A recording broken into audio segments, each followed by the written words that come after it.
Hello, everybody, and welcome to the Bending Ballistics Show. So I am joined here with Mr. Hootie Who, and we'll let him introduce himself and go a little bit into it of who he is and where he comes from and what he does. Yeah, Go ahead. sure. I appreciate you having me on, but I'm Hootie Hoo. I make a whole bunch of videos on guns and everything having to do with it. My passion,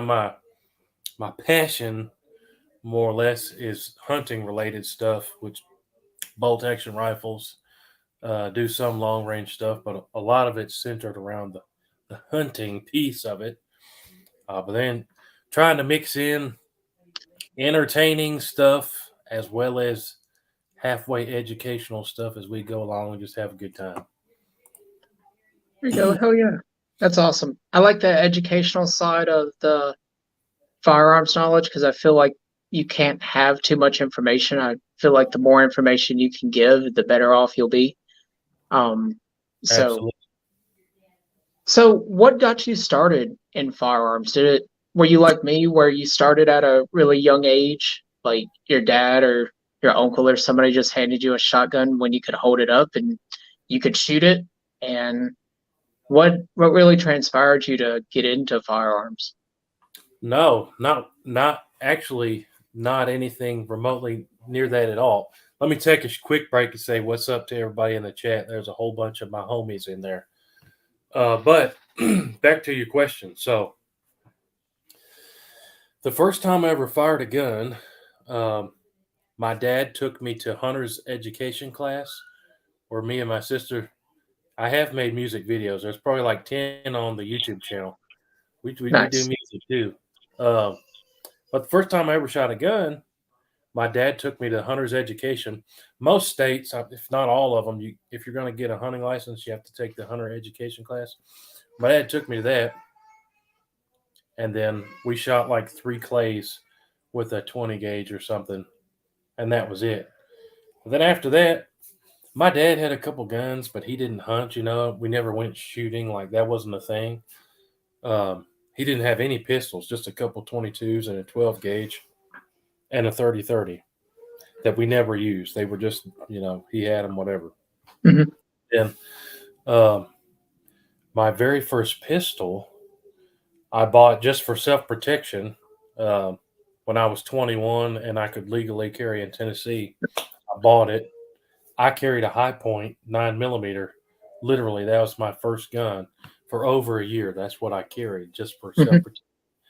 Um, and then I think I got a high point 45. Um, and then I carried that. Then I got a 357 Magnum Taurus, and then I carried that. Um, and then I really got into hunting. A buddy of mine at work was talking about deer hunting. This is when I was probably 22 or so, maybe. Uh, the guy showed me a place to hunt, and then I really got into hunting. Took my first deer with a bow. Then I got into muzzle loaders. And in Tennessee, on most of the public land, you can't use rifles. So I didn't have a rifle for a long time because I just used them for deer hunting, and you could only hunt with muzzle loaders or shotguns. So I had bought a shotgun so I could deer hunt with shotguns. Um, and then when I really got into it was 6 years ago or so. My wife said, "There's all these people making a bunch of money on the internet just filming themselves." So I said, "Yeah, go buy a camera," and we started filming just the stuff we did as a family, going to the zoo and shopping and doing just family vlogging. And I started filming what I did for fun, essentially on the weekends. Some of that was shooting my high points and stuff at the range and my deer hunting stuff. Some of those started to get a bunch of views. So then we just went all in, and I said, I'm going to film everything, and I'm going to buy a ton of rifles um, and just film everything I can, literally. And right now, I think between the couple channels I do, we've got over 2,000 videos uploaded in like 5 years. But we have a whole lot of fun. So I had essentially zero background in any of it and kind of made myself jump in head first, learning as I went along, sort of a thing, I guess you could say. But deer hunting is really my thing. But I have no like actual training, or it's just me learning myself and Gotcha. picking up new stuff and all that. That was a really long spiel to answer your question, but Hey, I like long spills. We have a good question here, and it's asking to have either of us consider doing a meet and greet, say at a gun store. So I'm a master armor, so if you guys ever want to come to the shop, I'll talk to you. I'm just a normal guy. There's nothing extraordinary about me. I cut barrels and turn barrels for a living and things like that. So there's nothing extraordinary about me. I'm just a normal guy who's just into the firearms things. What about you, Mr. Who? same thing. I'm just a normal dude. Um, but I've never done a meet and greet because nobody's going to show up. Uh, I'd be happy to do one sometime if somebody wants to show up and hang out. But And that's the thing about me too. Like if anybody ever wants to come down to the range with me, I'm more than apt to let anybody come to the range with me. I'm nationally ranked and shooting competitively. So like if anybody ever wants to come to the range and just run some drills with me, I'm more than apt to let anybody um from the competitive side of things like what I do. Um so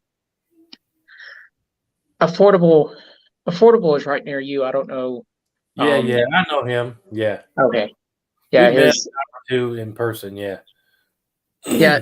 So he's like right in between where you are and where I am. He's like smack dab in the middle between both of us.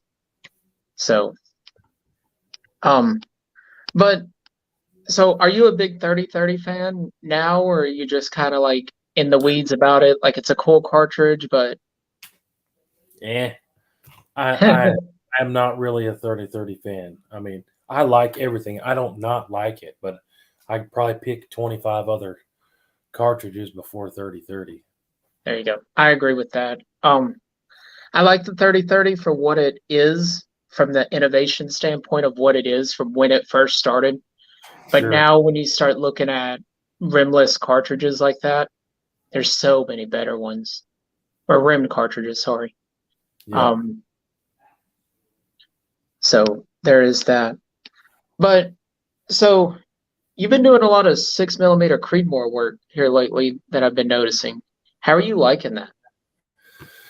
So, a part of what I do is I want to have videos on every single cartridge, specifically bolt action stuff. That's kind of my favorite thing to do. So, I've literally started buying like every cartridge. So if you type in 243 or 270 or 30-6, I've made 20 videos on that cartridge, and there's a chance that I'm going to be up at the top. You know what I'm saying? So how I got into 6 millimeter Creedmoor was I was just looking. What have I not filmed? What have I not bought that's still somewhat common? You Mm-hmm. know, there's all kinds of oddball stuff. You mentioned Wildcat stuff, but I was just looking through what have I not filmed yet. 6 millimeter Creedmoor, it's pretty popular. Mm-hmm. So I bought one. I bought the cheapest one I could find, Ruger American, uh, and it really shoots surprisingly well. Um, I've I've seen some really good stuff come out of those Ruger Americans for the price point of what they are. I yeah, mean, if you just bed the action in that stock, I mean, you can take it from a 2 MOA down to a little less than like 1 MOA uh, rifle generally. Now, there's some exceptions to the rules based on the shooter. I've got a bunch of them. I have the Ruger American in 7.62 by 39, believe it or not, Hmm. and it'll put them in the same hole every time. It's unbelievable. Nice. It's it shouldn't happen, but it does happen. But I bought that Ruger American, and then about 2 months ago, I got the Seekins Precision Havoc in 6 millimeter Creedmoor. Uh, I just shot that one at 1,200 yards the other day with some of my hand loads, which Nice. 6mm Creedmoor is so flat is almost too easy. I just had that video come out, so otherwise I would have already forgot this. At 1,000 yards, so sighted in at 100. At 1,000 yards, my dial was 6 mils even, and then 1,200 yards was 8 mils even. Mhm. Yeah, the 6 Creedmoor is definitely just a laser beam. So I shoot a lot of 6 GT and 6 Dasher and 6 Creedmoor and 6.5 Needmore. Um, I love that 6mm, 6.5mm cartridge. Now, were you doing yours down at Strategic Edge down there in Nashville, or were you at K&M? No, I was at K&M. Yeah. I thought that was K&M, but I didn't know. I was like, is that K&M? But I wasn't sure. That's a Yeah. good group of guys down there. I don't know if you know. I'd never been there before. I've got Okay. two friends that are members there, and I went with them. If you ever get a chance to meet Julie, which is the people that own K&M, they're such good people. If you ever get down to a match, um, like the Gap and Grind is coming up pretty soon.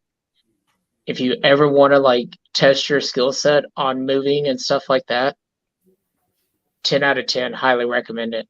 It'd be so much fun. And Yeah, then I'm debating. I'm sure I will eventually. I don't know when, but I'm probably going to become a member there just so I can go gotcha. up whenever I want to.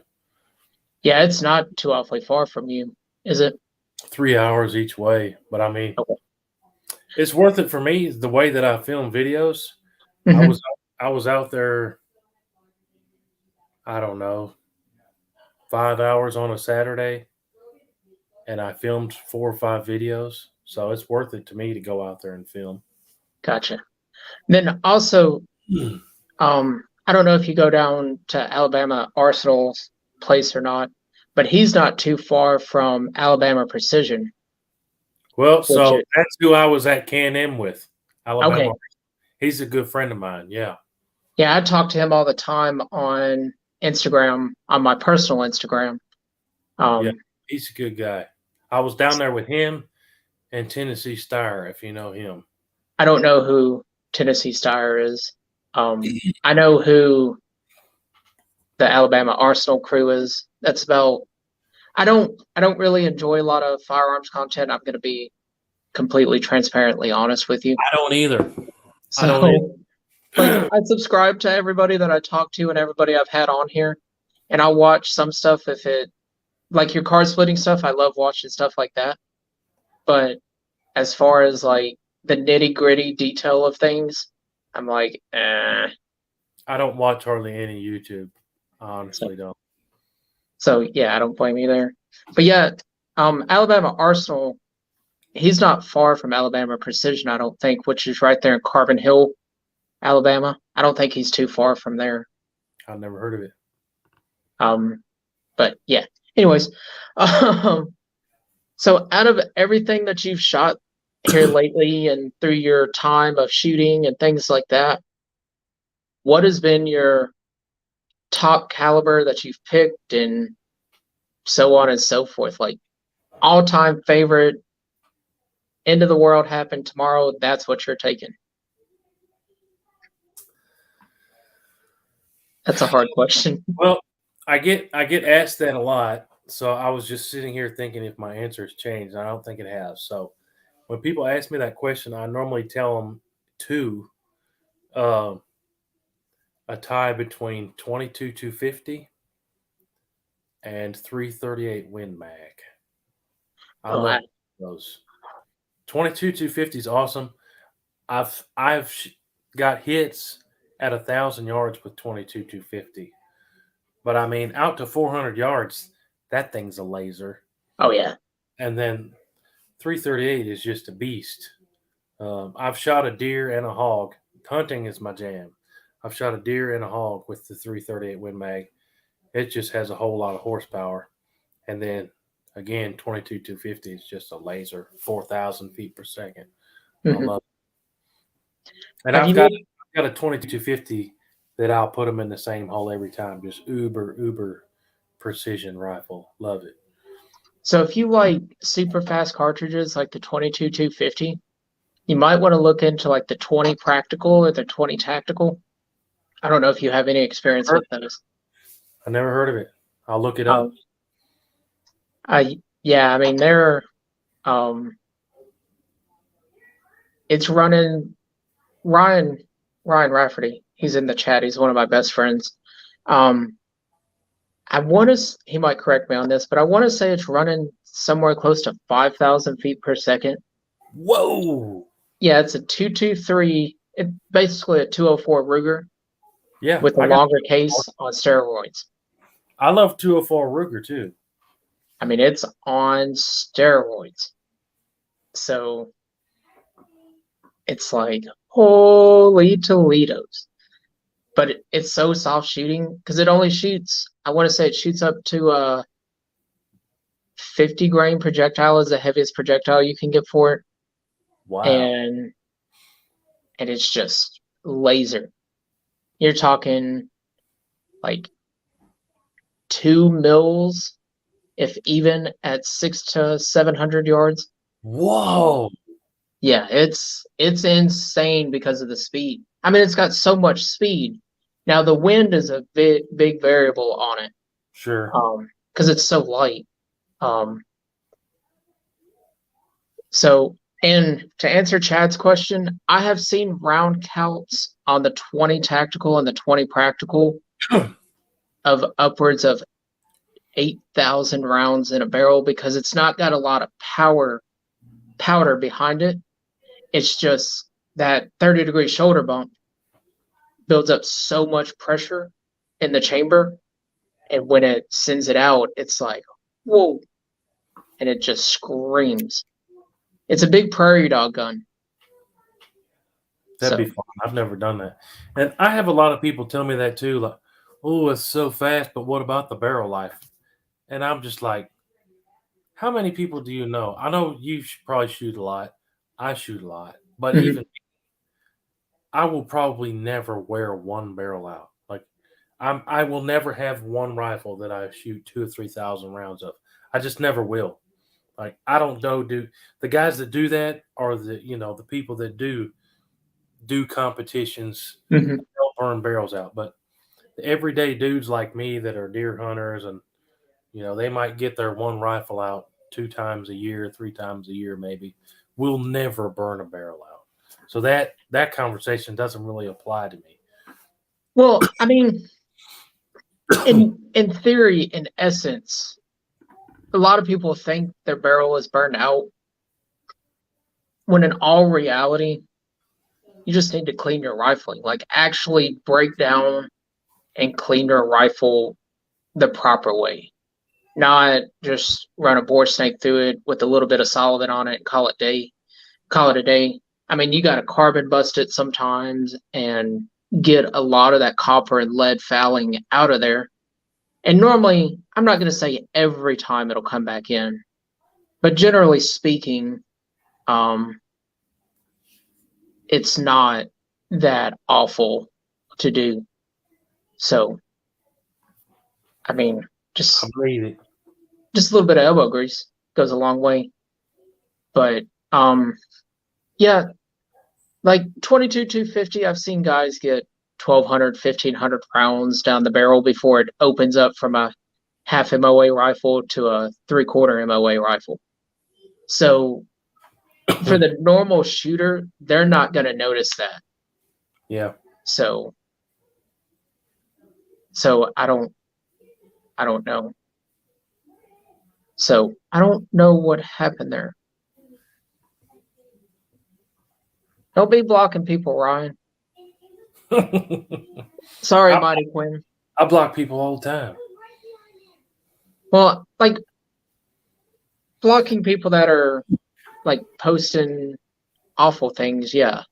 But if they're just trolling a little bit, doesn't bother me. Because I troll too on live streams. But it's all in good fun. Like I make jokes. But it is what it is there. So I forgot where we were at. Oh yeah, 22 250. Like, I mean, as long as you're taking care of your rifle, it's gonna last you your lifetime in all reality. Yeah. So, so it is what it is there. Um, so have you looked into like the 6 arc of doing a bolt action with that? Savage just released one I saw. I have. So I have only had my hands on a 6 arc one time, and I was hanging out with Alabama Arsenal. He had it was a CMMG, and Mhm. I think it was a 16-inch barrel, and we were shooting it at 1,000, and we were getting like baseball sized groups at 1,000, just real soft shooting. Um, but I can't remember the dials. But I'd love to have a bolt action in it. I haven't seen ammo for it in a long time, but I'm sure you could get it online, just like anything else. So yeah, it's a fun cartridge. Like if you got a 6 Grendel and you reload, or a 6.5 Grendel and you reload, you can anneal your brass and bump it down to 6 millimeter. Um, I just got six a millimeter. 5 Grendel. Did you? So I've Yeah, got 3 or 4 6.5 Grendels. I absolutely love them. So I shot it the same day I was shooting 6 millimeter Creedmoor at K&M. I shot it to 750, I think, the Grendel. mhm. Yeah, I mean it's a fun little cartridge. I love the 6.5 Grendel. Um, There's not a whole lot of recoil. mm-mm. Now I've got one in gas that it only weighs like 5.5 pounds, Ooh, and light. it's snappy. I mean, it's really really snappy, but it's because it's so damn light. Um, Mm-hmm. so Mark's, I'm a little inquisitive about this too. Thoughts on the 6.5 PRC? Um, what's your thoughts on it? So I don't have the ballistics memorized off the top of my head where I can sit here and tell you why I think it's awesome. But I don't own one. I went to buy one right when it came out. Hmm. It was right around, a little over 2 years ago when things were going crazy. And the ammo went sky high. And I kind of said, well, forget about that idea. It's come way down. I've seen where you can get the 6.5 and the 300 PRC for reasonable Hmm. prices. Still not what it was when it came out. When those first came out, it was cheaper than 300 Win Mag. Like, Hmm. that's kind of the whole point. Which I'm sure you know a whole lot more about it than I do. But the one time that I have shot 6.5 PRC, I was at a different range with Alabama Arsenal, and he had his 6.5 PRC. He already had the scope dialed for a mile. And he said, man, you see that little bitty piece of steel way over there? That's a mile. So just hit it. And I was like, watch this. First time, pow, and hit it. And I said, one time, that's enough for me. The only time I've ever made a 1 mile shot was with his 6.5 PRC. And I just took that one shot. But I'm sure it's awesome, but I don't know the ballistics off the top of my head. But I shot it at a mile one time. That's my experience with it. I don't have a lot of experience with it either. We've got one at the shop right now. It's a Mossberg, and I've looked at it and looked at it and looked at it, but I haven't completely pulled the trigger on it because I'm not really familiar with the Mossberg actions in their rifles. I'm familiar with their shotguns. And their Mm-hmm. shotgun actions are great actions, don't get me wrong. But I'm just not 100% sold on their bolt action rifles yet. I think the one that I shot was I want to say it was the Springfield Waypoint rifle. I, Hmm. th- I think that's what it was. But I don't have a whole lot of experience with Mossberg either. I've only shot one, and it was their cheapest one, the Mossberg Patriot. Um, it did okay. It was real ammo picky. Was Um, it? yeah, it was a 308 that I had borrowed, and I just happened to have 4 different types of 308. If I remember right, it only did a decent group with one of them, and the rest of them, I think one it was shooting like a 4 or 5 inch group at 100 yards, which is terrible. But So, yeah, I don't know. Like, that's what this one is a Mossberg Patriot, and I've talked to MDT about getting me a chassis over for it if I decided to. that would be cool. Pardon me. If I decided to bring it in, but I'm just a little torn on it, and a lot of it's because of how picky I am.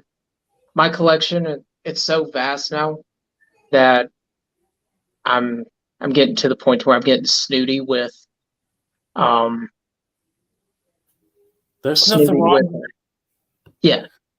Do I they make mean, a chassis for the Patriot rifle? yeah, it's the I I just got wanted their cheap one. It's the Oryx. It's like $400. mhm. I just put one of those on my 204 Ruger, and I love it. I mean, it's sweet. I don't have hardly any experience with chassis rifles, Mhm. but putting my Ruger American hunting rifle in that Oryx chassis, I love it, man. It's I sweet. Yeah, I want to say don't hold me to this because I'm not exactly looking at my chart that has all the different actions on like different brands, what action footprint it is.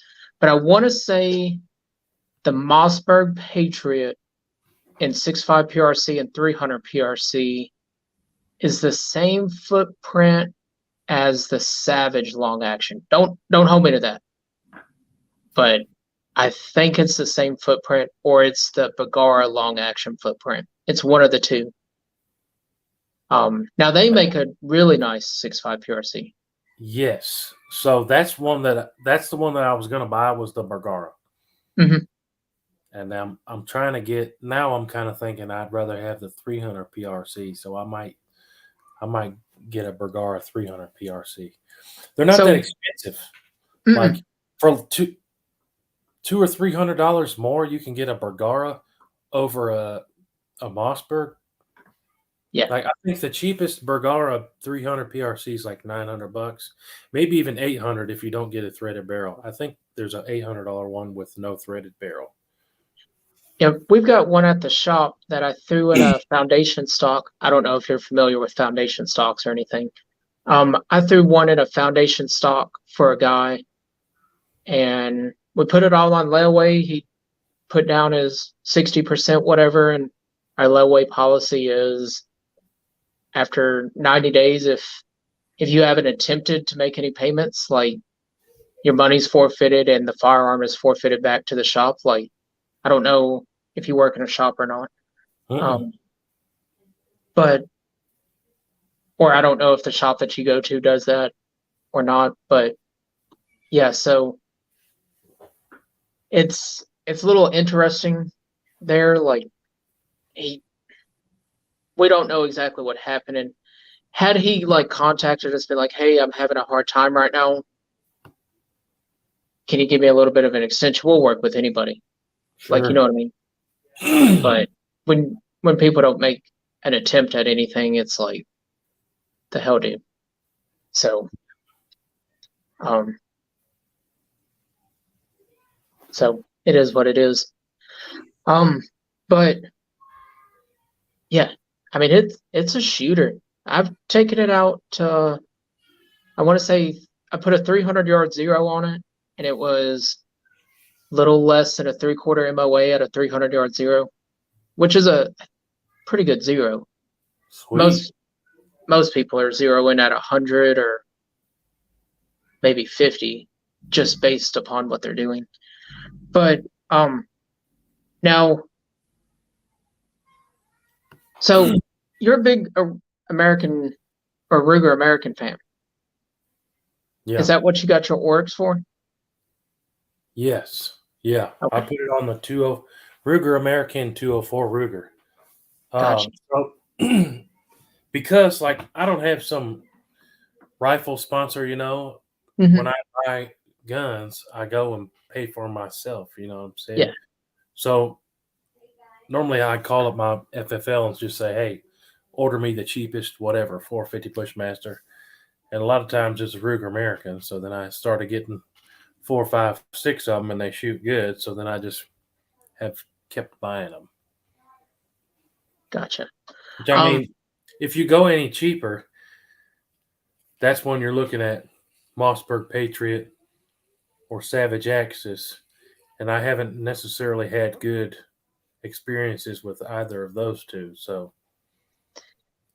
yeah, I can't get behind Savage, even on their upper end tier stuff.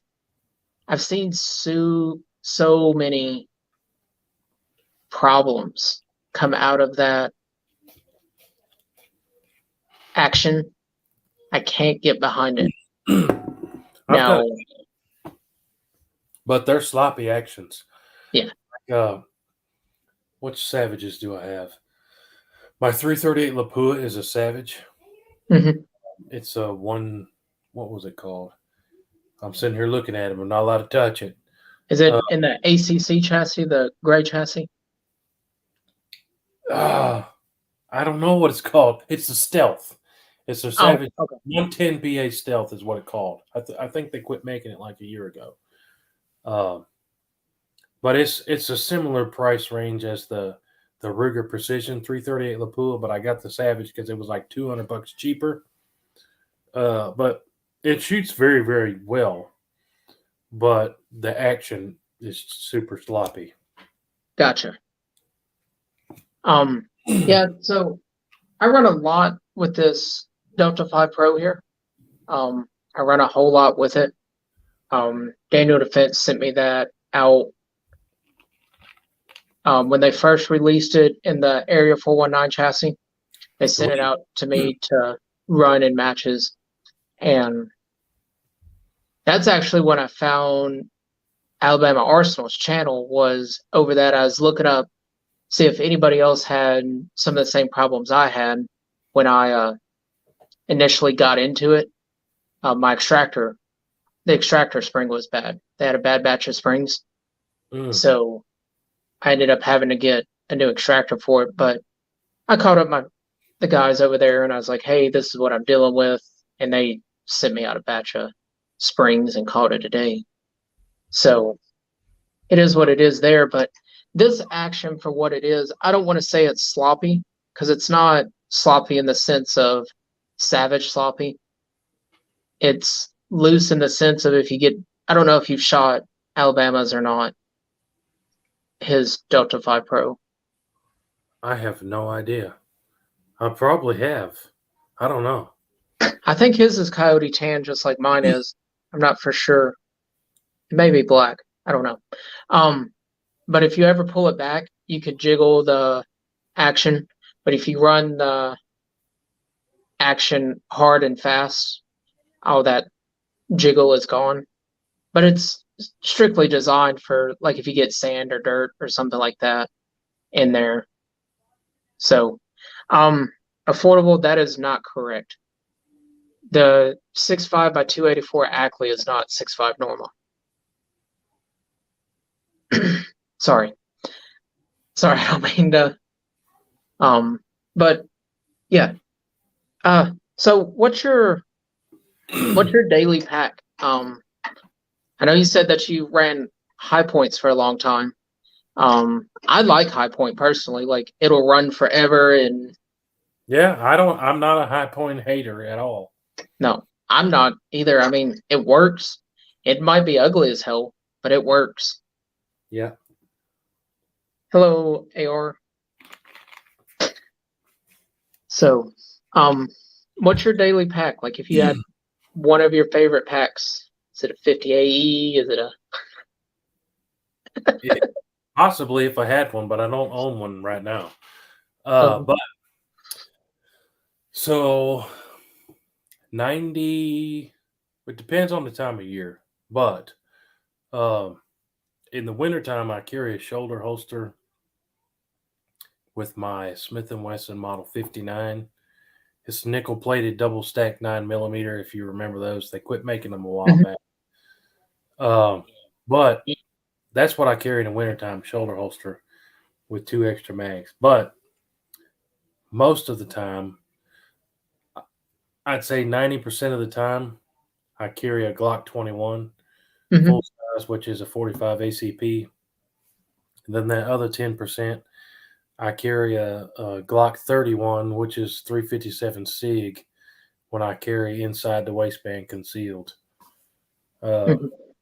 And I'm not a Glock boy or a super Glock fan.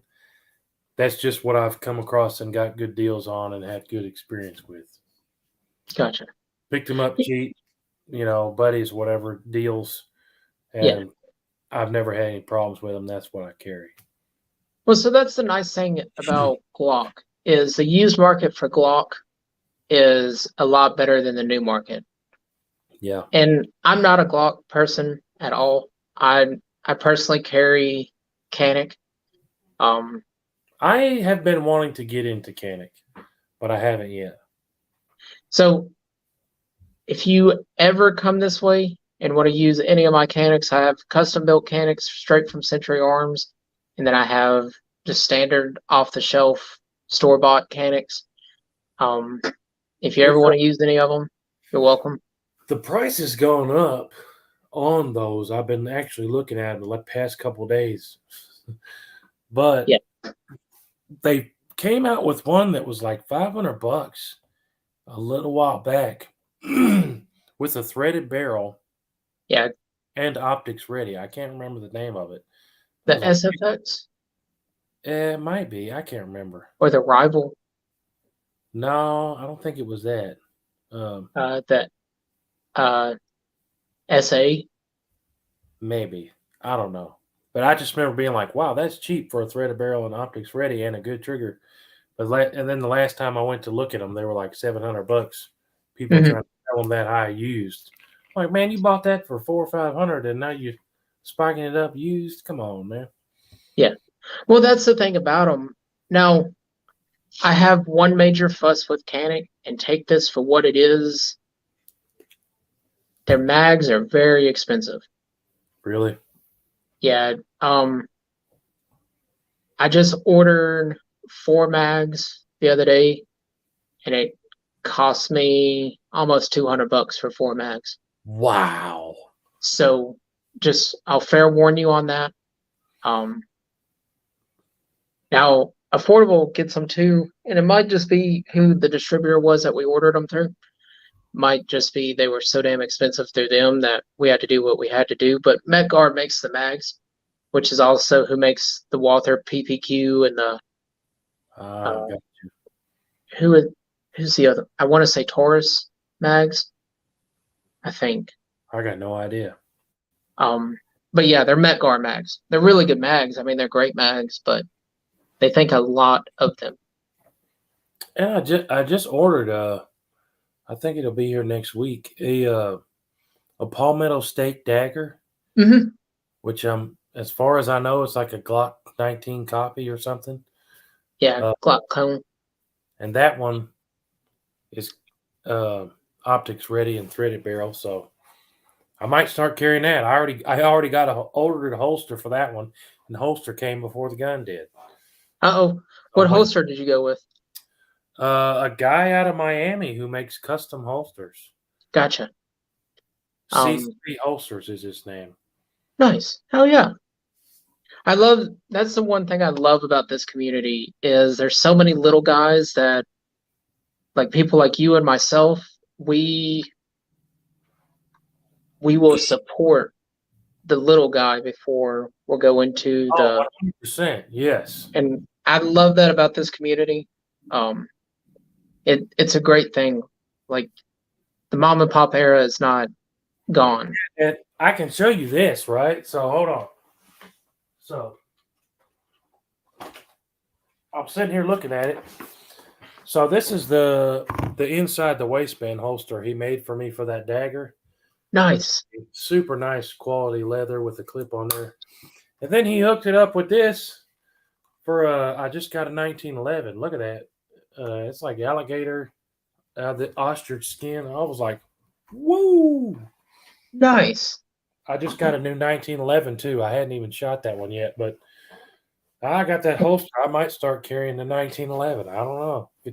You're gonna have to change your name instead of Hootie Hoo is Hootie Hoo Exotics.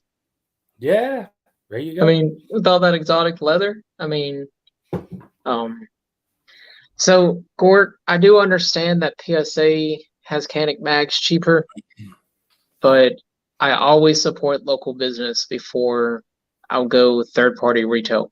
I'll pay more for local stuff than I will for non local because that money goes right back into the community. Um, that's just my thing. So, Wes Covington says that the dagger slides are uh, best deal on the internet, and Charles Morgan wants to know is that an iguana skin holster? No, it's ostrich.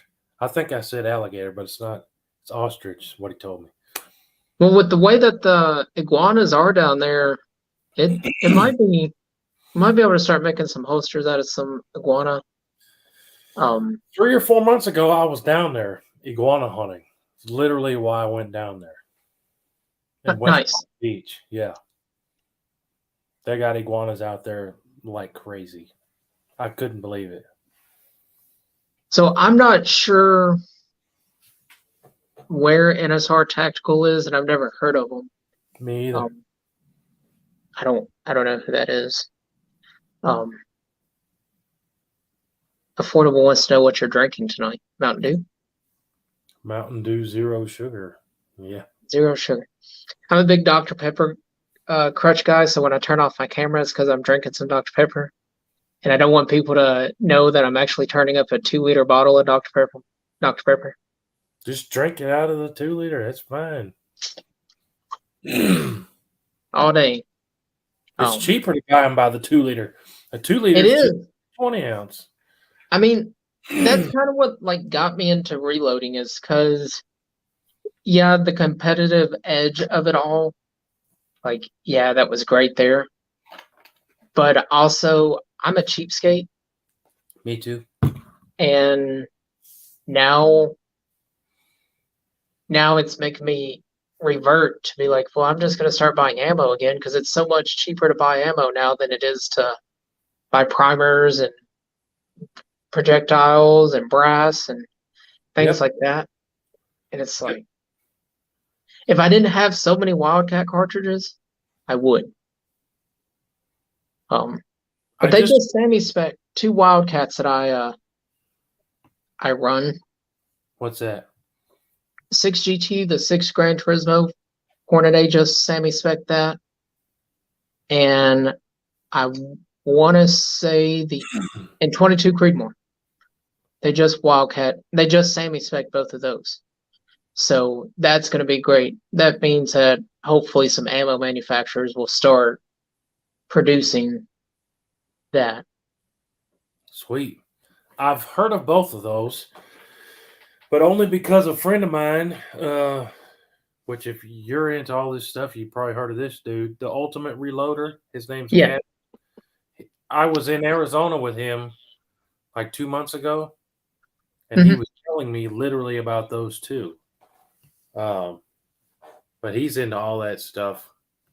I've been trying to get him on for a while in the channel, but he's so busy. He's like me. Crazy busy, but he's a cool dude. Yeah, I talked to him and we've been emailing back and forth, but it's hard. And also, like my time zone and his time zone, when it's 6 o'clock here, it's 4 o'clock there, and it's right in the middle of his day. Yeah, it's like, so it is what it is there. I'm trying to get him to do some work for me, thread some barrels and stuff like that. So you know he's affiliated. Do you know where MidSouth is? No. Well, They're I'm thinking Missouri or something. Clarksville. MidSouth Shooters. Oh, no. I'm thinking of something entirely different. I never heard of that. MidSouth Shooter Supply. Mm-mm. It's he's a big proponent in there. But Might want to look up MidSouth Shooter Supply. I'll look it up. Yeah, I mean, I won't spoil it for you. I'll let you figure out what it is.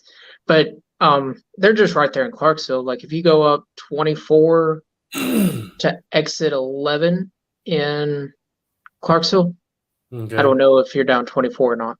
Yeah, I'm 24. Yeah. Yeah, so just go up to, I don't know if it'll be exit 11 on your side. It's the Adams exit and the first Clarksville Adams exit there in Sango. Yeah. I've been all through there. I don't know the exits, but I know exactly where that area is. Yeah, so it's going to be the first Clarksville exit, then you have the second one, and then you have Wilma. Okay. So it's 2 before Wilma Rudolph. So do they have a store, or is that just like their warehouse? it's a storefront warehouse, well, warehouses. Mm. So it's their major distribution center and everything like that. I want to say Gavin is a partial owner or something like that with it. I know he's affiliated with them somehow or another. He's got like 40 sponsors. Yeah.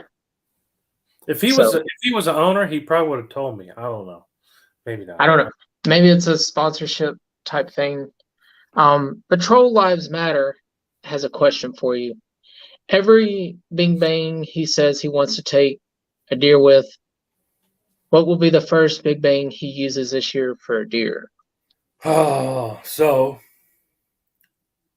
I'm going to South Carolina because their rifle season opens up in August this year. Mm-hmm. I haven't quite decided yet. That's a goal of mine, is to shoot a deer on film with every single cartridge. Mm-hmm. We'll get there eventually. But I might take I really don't know. I haven't decided yet. 7mm mag, maybe. I don't know. 300 Win mag. I don't know. But in Tennessee, our gun season doesn't open until November, the end of November. And the first couple I'm going to take are 300 Blackout and 350 Legend in Tennessee. So 300 Blackout is fun deer hunting. I don't know what your what's the furthest that you've shot 300 Blackout, but we went down to range 17 there on Fort Campbell. I don't know if you've ever shot down at range 17. So you can shoot down on range 17 down at Fort Campbell. It's public range, but you have to go through all the background check, and you have to register your firearm with the base and things like that. But we took a 300 Blackout out to 575 yards out there. I believe it. But we were shooting 125 grain hand loads with CFE black. I was right on the upper edge of the pressure area, and I want to say it took like 18 MOA to get it out that far. It does not like to go those distances. That sounds right. It did not like going those distances. Chad Newhouse has a question. Do you guys like shooting classic firearms, favorite World War II weapon, either country? I mean, I like shooting everything.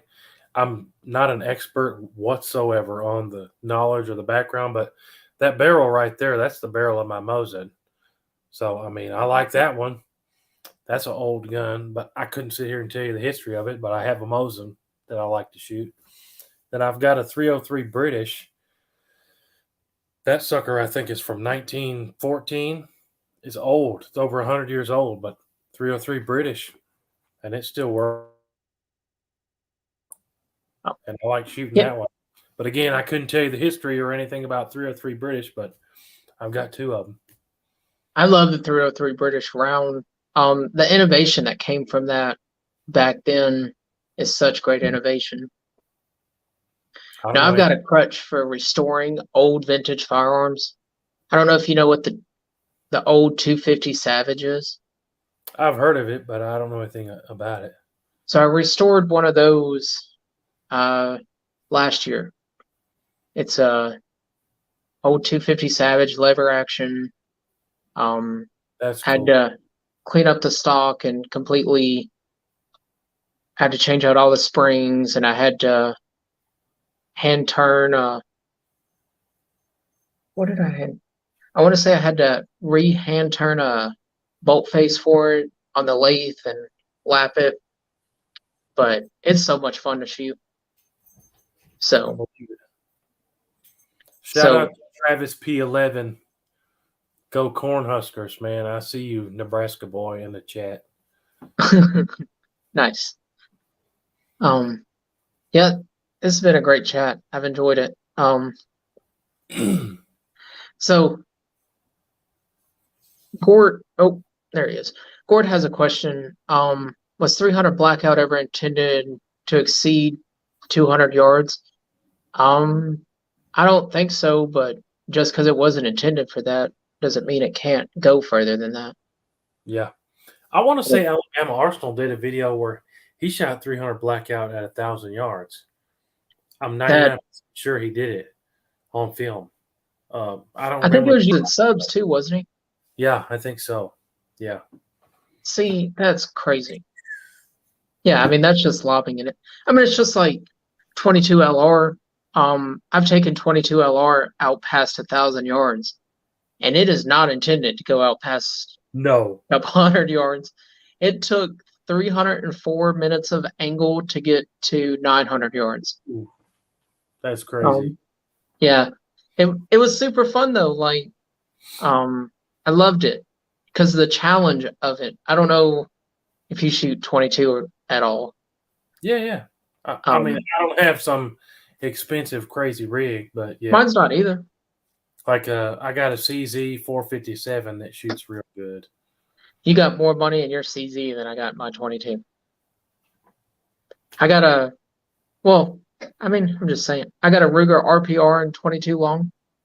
Um, Now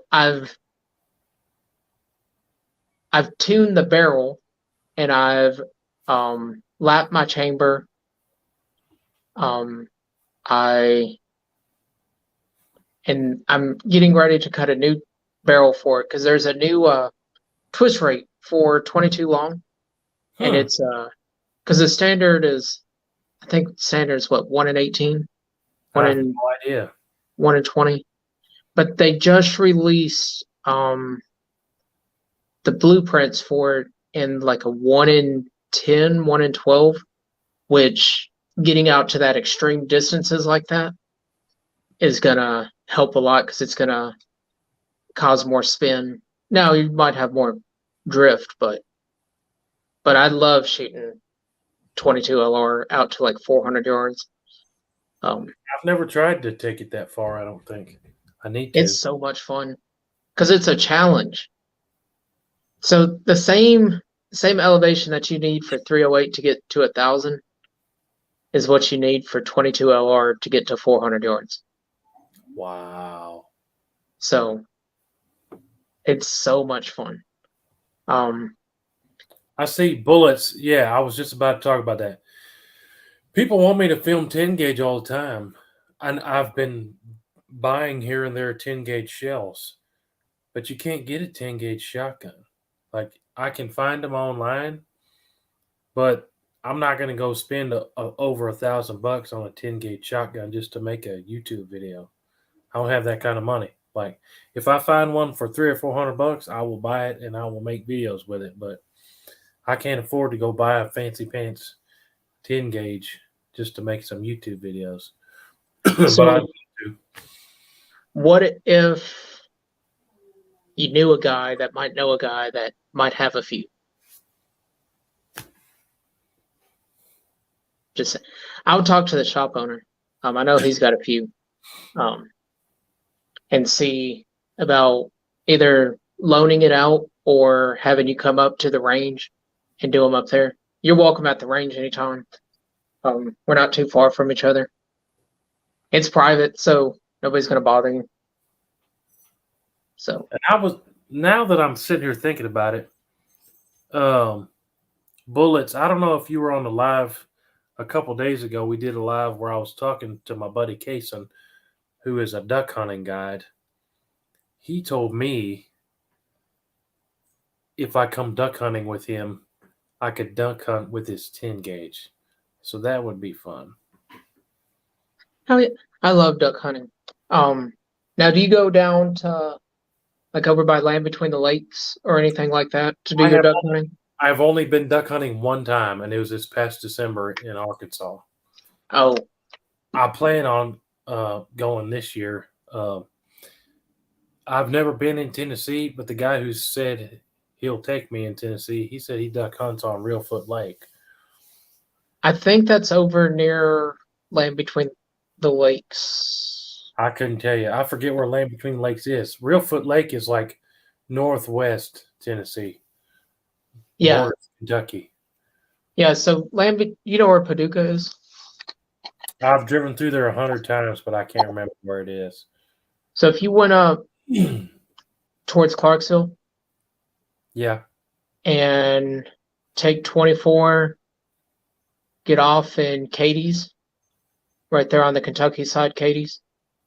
I don't remember. But anyways, like where Castle on the Cumberland, Kentucky State Penitentiary. Have you ever seen that? Yeah. That's Land Between the Lakes. Okay. It's all right there. So now they're saying you need to do an 8 gauge. Somebody's got one. I'll shoot it. Whatever. I don't know anybody with an 8 gauge. No. I've seen a 4 gauge in a museum, but that's about it. Yeah, I don't know. Nutty said he used to race dirt cars in Paducah. Cool. I love going to the dirt track races. That's one of my favorite things to do, honestly. It's fun. We've got one that's kind of close to us. I haven't been in a long time though. Yeah. And they're having a big race down in Bristol not too long from now. They're supposed to be having a big dirt track race down there again. I don't know. I've never been to Bristol, but I've never been to a race there. Yeah, they converted it to dirt. I don't know if you know that or not. No, I did not. Yeah, they converted Bristol to dirt. And they were talking about doing Nashville Speedway that way too. Really? So I live about 30 minutes from Nashville Speedway, but I've never been to a race there. Really? Yeah. It's actually Mount Juliet, Tennessee. That's where it is. Oh, I didn't know it was down in Mount Juliet. I've only been there once or twice. I'm going to show my age. I don't know who's old enough to remember Vans Warped Tour back in high school or not, or after high school. When I was going to college, I would come to this area and I would go down to Warped Tour down in Nashville, which was always at the Nashville Speedway. So it's mostly like heavy rock and harder, like metal style music. So it is what it is. I used to sing in a heavy metal band, believe it. Did you really? I had hair down to here. I had my beard down to here. Yeah.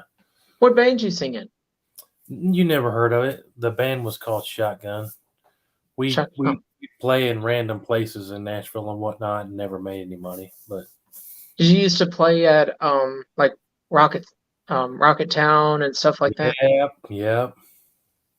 That hurt my heart seeing that place tore down. Yep. There's another one we played at a bunch. Right there off the interstate. I can't remember what it's called. If you said it, I would know it, but I can't remember. Exit In? Yes, that's exactly it. Exit In. Yeah. Yep. So, yeah, I used to go to a lot of shows down there. I went and saw Seven Dust down there a couple years ago. I saw Seven Dust. Do what? Yeah, I saw Seven Dust in Nashville. At Ride for Dime? At City Hall. I saw him at Ride for Dime the big Dimebag Darrell tour that they do, where they give all the money to the charities. Yeah. I went and saw them at Ride for Dime. It was them, Beyond Duplication. I want to say Fever 333 was there as an opening. Like they were still nobody. But I had friends that played in Beyond Duplication and stuff like that. So like we all hung out with the guys from Seven Dust backstage. Didn't Um, they get a new lead singer? Not that I'm aware of. Do they still have the black guy that had the dreadlocks? As far as I'm aware, last time I saw him, yeah. So I saw this was at least 10 years ago because it was before I was married, and I've been married 10 years. But when Congratulations. Seven Dust was playing, I'm pretty sure the place was called City Hall. I don't think it's open anymore either. But I was in the mosh pit at the Seven Dust concert. This dude came up to me and just started choking me. Like he was choking me so hard, I had fingers bruises for 2 weeks on my neck. And just Nice.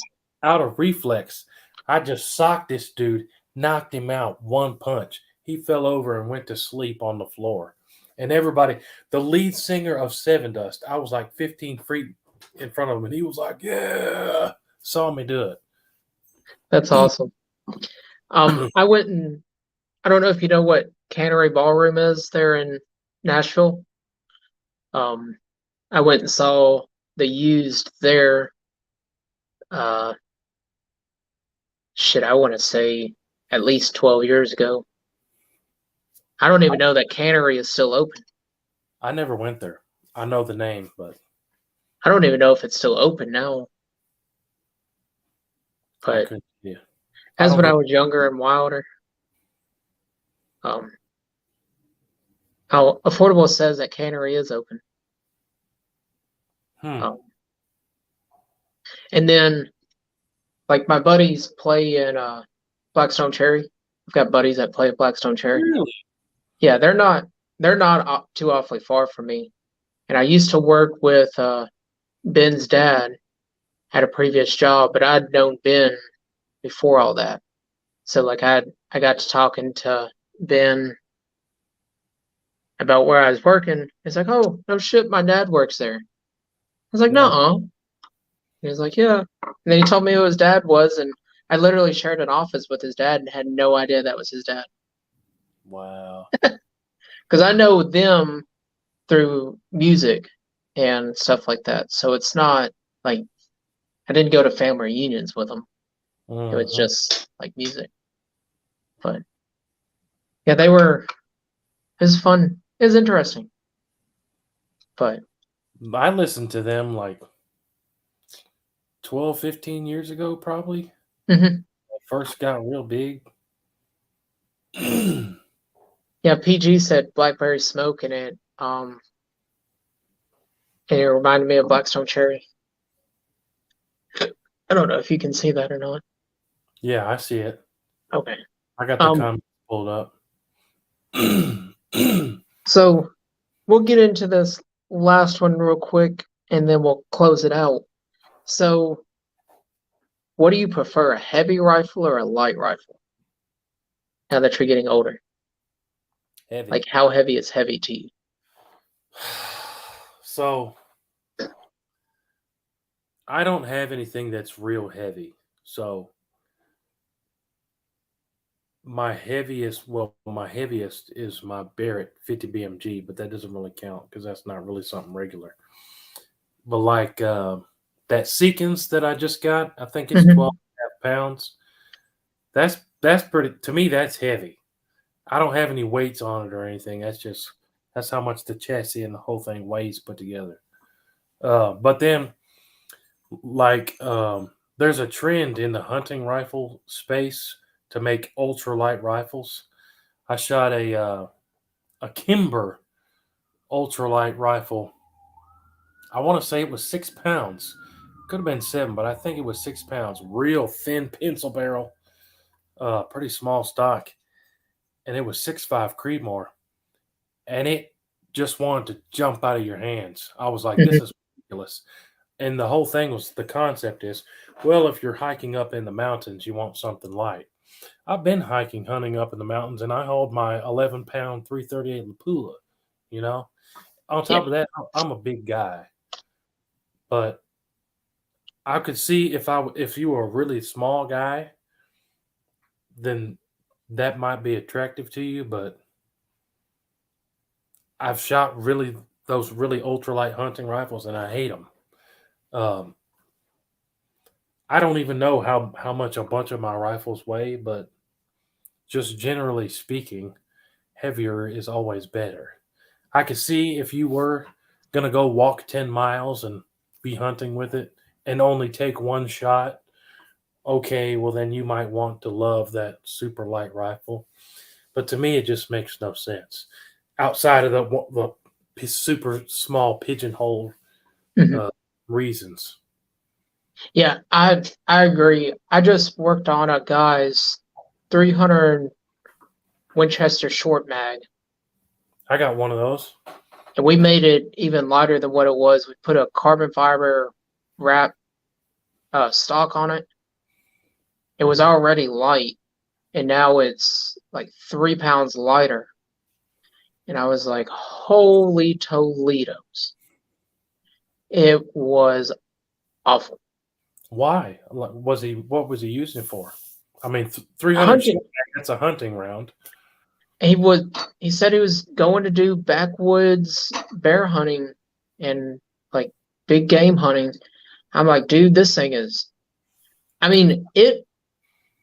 I can shoot a very repulsive, heavy rifle. I've got a 338 Win Mag just like you that weighs like 12 pounds. I can handle some heavy recoil.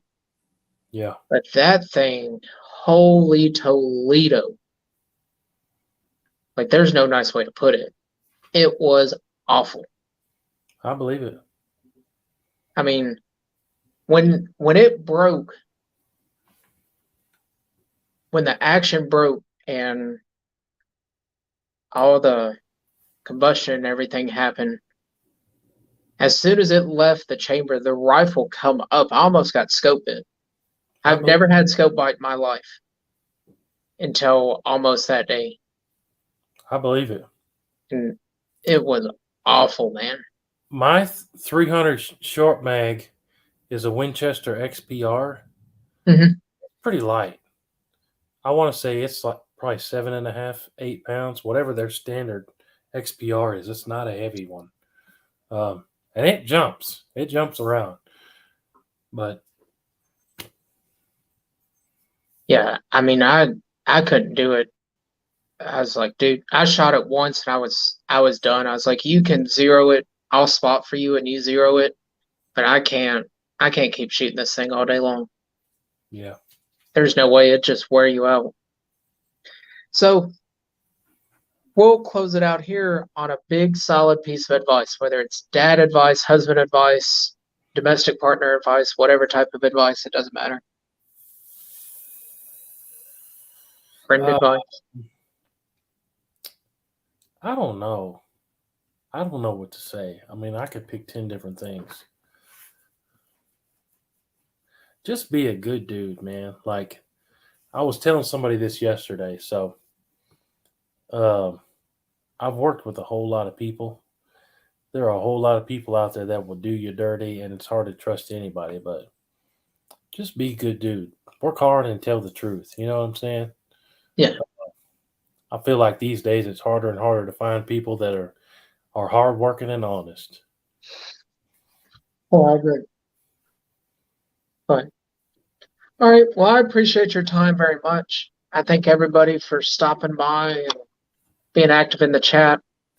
I'm sorry Excavator got Ryan misunderstood what was going on with Excavator, but it is what it is. Be all right. But y'all be safe. I appreciate you, and I'll catch you on the backside. Thanks for having me on. All right. Night, everybody.